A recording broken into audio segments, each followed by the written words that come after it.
আচ্ছা, আমরা সারা দিনে যে এত সিদ্ধান্ত নিই সেগুলোর কতটা আসলে আমাদের নিজেদের, নাকি এর পেছনে এমন কোনো মানসিক শক্তি কাজ করে যা আমরা দেখতে পাই না? প্রায় আমরা ভাবি সব সিদ্ধান্ত আমাদের নিজেদেরই, কিন্তু আসলে কি তাই? চলুন এই ব্যাপারটা নিয়ে আজ গভীরে যাওয়া যাক।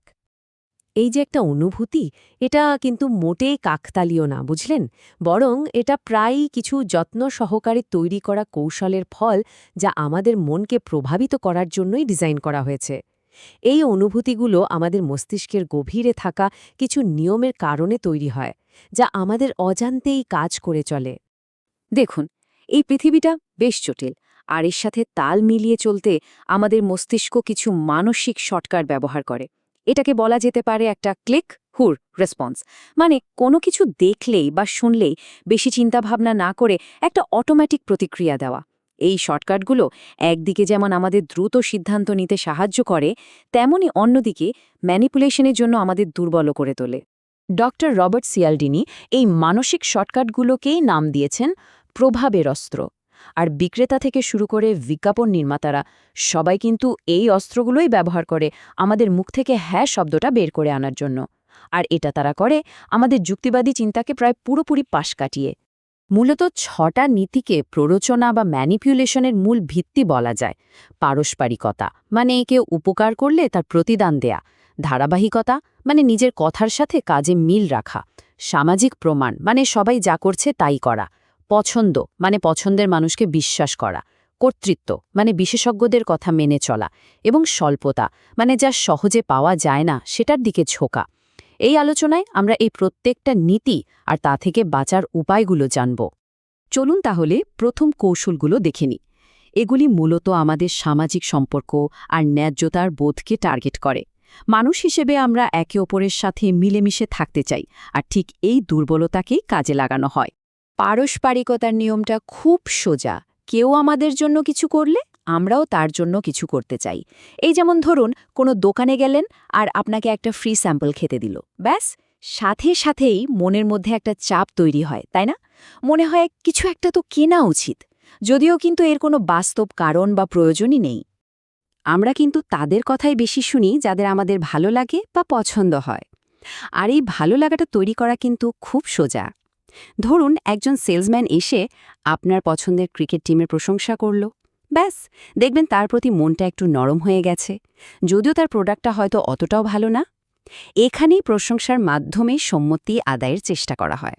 আমরা একবার কোনো কথা দিলে বা সিদ্ধান্ত নিলে সেটা রাখার চেষ্টা করি, আর এই সুযোগটাই কাজে লাগায় লো বল কৌশলের মাধ্যমে।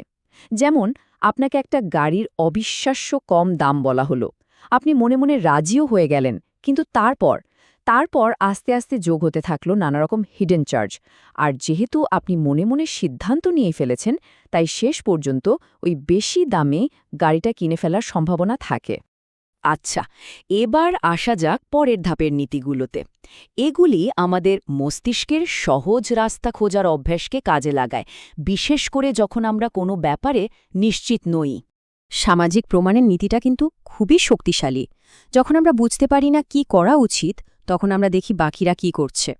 আমাদের মস্তিষ্ক তখন ধরে নেয় যে এতগুলো লোক যখন একটা কাজ করছে, তখন সেটাই নিশ্চয়ই ঠিক।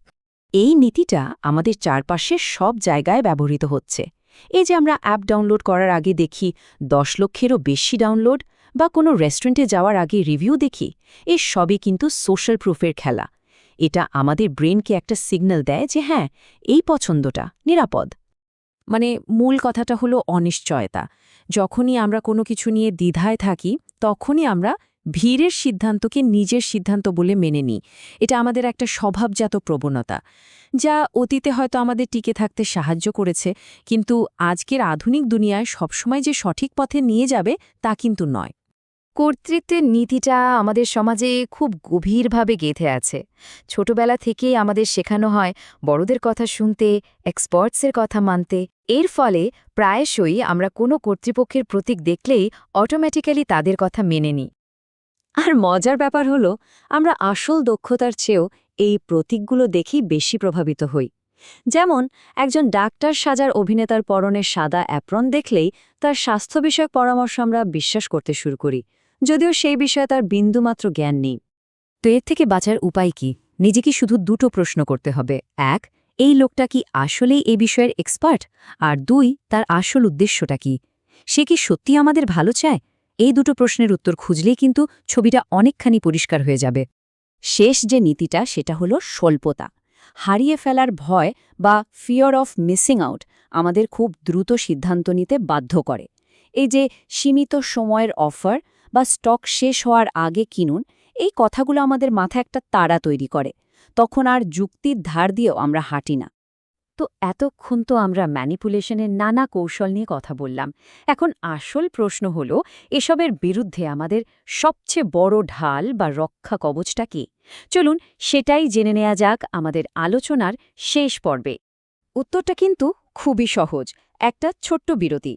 ওই যে অটোমেটিক হ্যাঁ বলার প্রবণতা, সেটাকে থামানোর একটাই উপায়, যে কোনো অনুরোধে সাড়া দেওয়ার আগে এক মুহূর্ত থামা, জাস্ট এক মুহূর্ত।